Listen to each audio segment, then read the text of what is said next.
കർത്തൃനാമം മഹത്വപ്പെടുകയും ചെയ്യുമാറാകട്ടെ. ലക്ഷ്യം മാറുന്ന ദൈവാലയങ്ങൾ എന്ന ചിന്തയെക്കുറിച്ച് പങ്കുവയ്ക്കാനാണ് ഞാൻ ആഗ്രഹിക്കുന്നത്.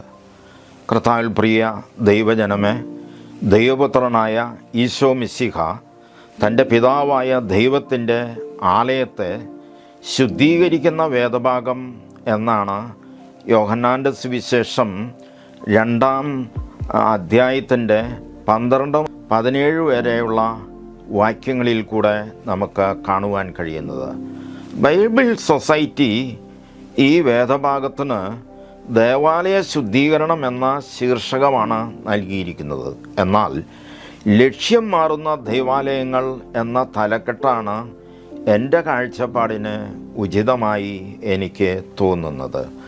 ഒരു ചക്ക അങ്ങ് മുറിച്ച് വെച്ചാൽ അത് ഗ്ലാസ് പേപ്പർ കൊണ്ട് ആവരണം ചെയ്യപ്പെടുന്നില്ല എങ്കിൽ, ഒരു ഗ്ലാസ് പേടകത്തിനുള്ളിൽ ആക്കി വയ്ക്കുന്നില്ല എങ്കിൽ, ഒരു നിമിഷാർദ്ധം കൊണ്ട് തന്നെ തേനീച്ചകളാലല്ല, നാറുന്ന മണിയനീച്ചകൾ കൊണ്ട് ചക്ക പൊതിയപ്പെടും. ഇതുപോലൊരു സാഹചര്യത്തിലൂടെയാണ് ഇന്നത്തെ നമ്മുടെ ദേവാലയങ്ങളുടെ ദയനീയ അവസ്ഥ. അന്നും ഇന്നും ദൈവാലയങ്ങളുടെ അവസ്ഥ ഒരുപോലെയാണ്. നീതിക്കല്ല അനീതിക്കാണ് ഇന്ന് മുൻതൂക്കം. വിളയ്ക്കല്ല കളയ്ക്കാണ് ഇന്ന് ഭൂരിപക്ഷം. ഈ വിനാശകരമായ അവസ്ഥയിൽ നിന്ന് ആർ നമ്മെ രക്ഷിക്കും? ഇതൊരു ചോദ്യചിഹ്നമായി ഇപ്പോഴും നിലനിൽക്കുകയാണ്.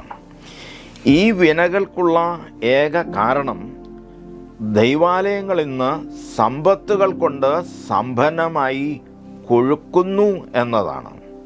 ദൈവാലയങ്ങൾ ഇന്ന് അതാത് ദേശങ്ങളുടെ കൊച്ചു കൊച്ചു ട്രഷറികളായി മാറിക്കൊണ്ടിരിക്കുന്നു. ഭരണം കൈയാളുന്ന വൈദികരും ആത്മായ നേതാക്കളും ബിസിനസ് മാനേജ്മെൻറ്റിൽ ഡോക്ടറേറ്റ് എടുത്തിട്ടുള്ളവരെ പോലെയാണ് അവർ പെരുമാറിക്കൊണ്ടിരിക്കുന്നത്.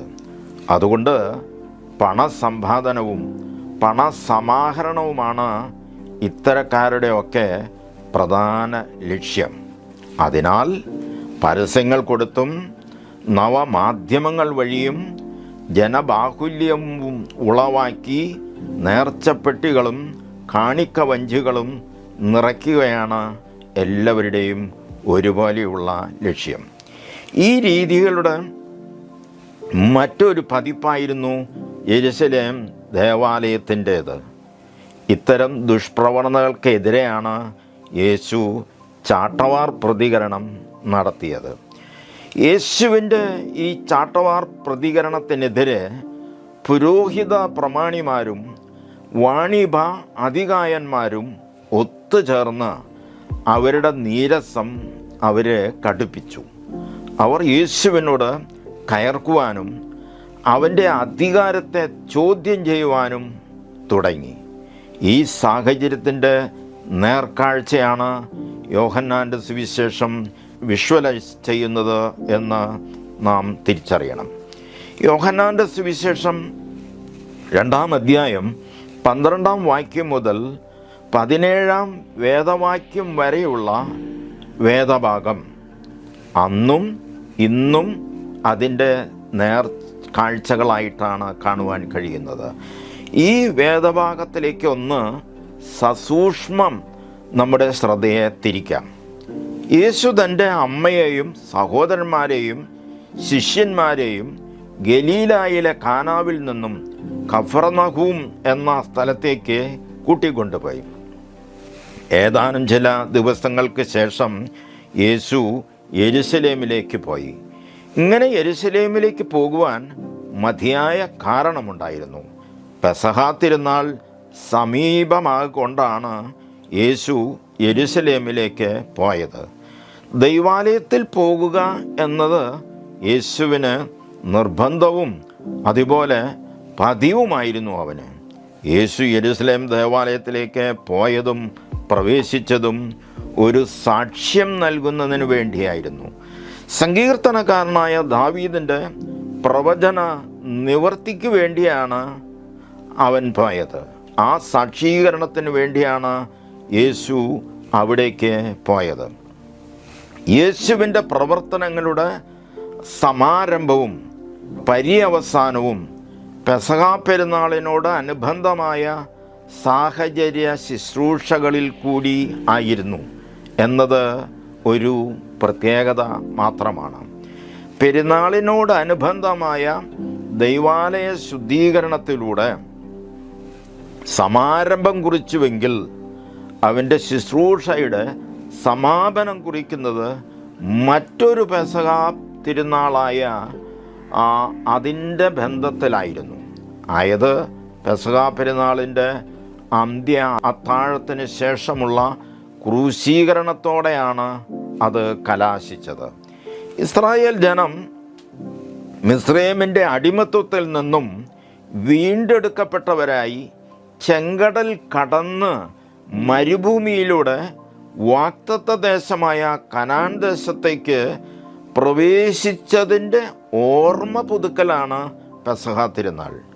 ഈ പെസഹാ തിരുനാൾ ആചരണത്തിലേക്കാണ് യേശുവും ശിഷ്യന്മാരും യെരുശലേം ദേവാലയത്തിലേക്ക് വന്നത്. അങ്ങനെ ഭക്തിയുള്ള പക്കാ യഹൂദനായി അതിവിശിഷ്ടമായ പെസഹാ തിരുനാൾ ദിനത്തിലാണ് യേശുവും ശിഷ്യന്മാരും യെരുശലേമിലേക്ക് കടന്നു വരുവാൻ ഇടയായത്.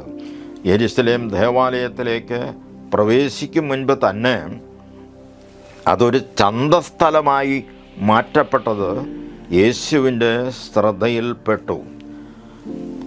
നാൽക്കാലികളുടെ രൂക്ഷമായ ഗന്ധവും അവയുടെ തുടർച്ചയായ മുക്രയിടലും കൊണ്ട് മുഖരിതമായ ആ ദേവാലയം ഒരു ചന്തസ്ഥലമായി, ഒരു വാണിഭ കേന്ദ്രമായി യേശുവിന് കാണപ്പെട്ടു. കാള, ആട്, പ്രാവ് എന്നിവ വിൽക്കുന്നവരും അവയെ വാങ്ങുന്നവരുമായ ഒരു വലിയ സമൂഹത്തെ കൂടാതെ പൊൻവാണിഭക്കാരായവരും തകൃതിയായി അവരുടെ കച്ചവടം അവിടെ നടത്തുന്നുണ്ടായിരുന്നു. വിദേശങ്ങളിൽ നിന്നും വരുന്ന ആരാധകർക്ക് യാഗകർമാദികളിൽ പങ്കെടുക്കുവാൻ അവരെ സഹായിക്കുക എന്നത് മാത്രമായിരുന്നു ഈ വാണിഭക്കാരുടെയും അതുപോലെ വൈദികരുടെയും ലക്ഷ്യം.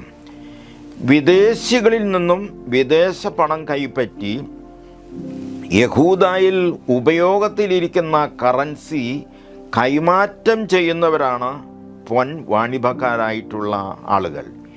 ഇങ്ങനെ ഒരു സംവിധാനം ഉണ്ടായിരുന്നതുകൊണ്ട് ചുങ്കവും കരവും നേർച്ചപ്പണവും നൽകുന്നതിനും ഹോമയാഗാദി ബലികൾ അല്ലെങ്കിൽ ബലിവസ്തുക്കളെ സ്വീകരിക്കുന്നതിനും ഈ വാണിഭക്കാർ വളരെ സഹായകമായിരുന്നു എന്നത് ഒരു വാസ്തവമായിരുന്നു.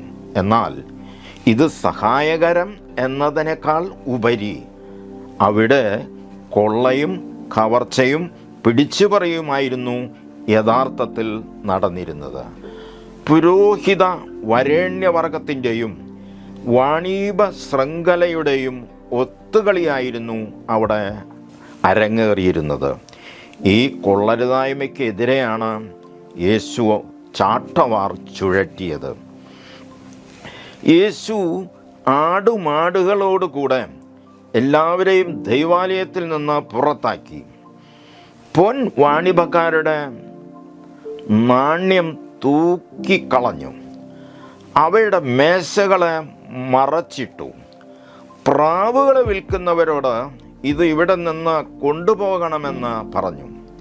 എൻ്റെ പിതാവിൻ്റെ ആലയം വാണിഭശാലയാക്കരുതെന്ന് യേശു ആവർത്തിച്ചു. മറ്റു ചില സുവിശേഷങ്ങളിൽ എൻ്റെ ആലയം പ്രാർത്ഥനാലയമെന്ന് വിളിക്കപ്പെടും എന്നും നിങ്ങളോ അതിന് കള്ളന്മാരുടെ ഗുഹയാക്കി തീർക്കുന്നു എന്നും യേശു പറഞ്ഞതായിട്ട് പ്രസ്താവ്യമുണ്ട്.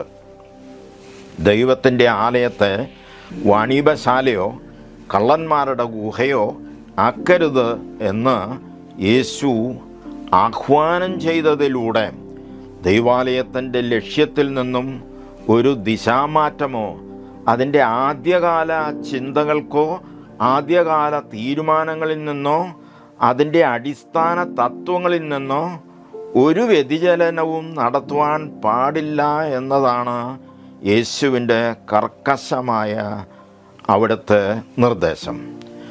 ദൈവത്തിൻ്റെ ആലയം എന്നും പ്രാർത്ഥനാലയമായിരിക്കണം. ദൈവജനത്തിൻ്റെ സങ്കടങ്ങൾ പറയുവാൻ, അവരുടെ പ്രശ്നങ്ങൾ പങ്കുവയ്ക്കാൻ, അവരുടെ വേദനകളെ പകരുവാൻ, അവരുടെ സന്തോഷം പങ്കുവയ്ക്കാൻ, നന്ദി പറയാൻ, ദൈവവുമായി മുഖാമുഖം നിൽക്കുവാൻ വേണ്ടിയാണ് ദൈവാലയത്തിൻ്റെ ആവശ്യകത.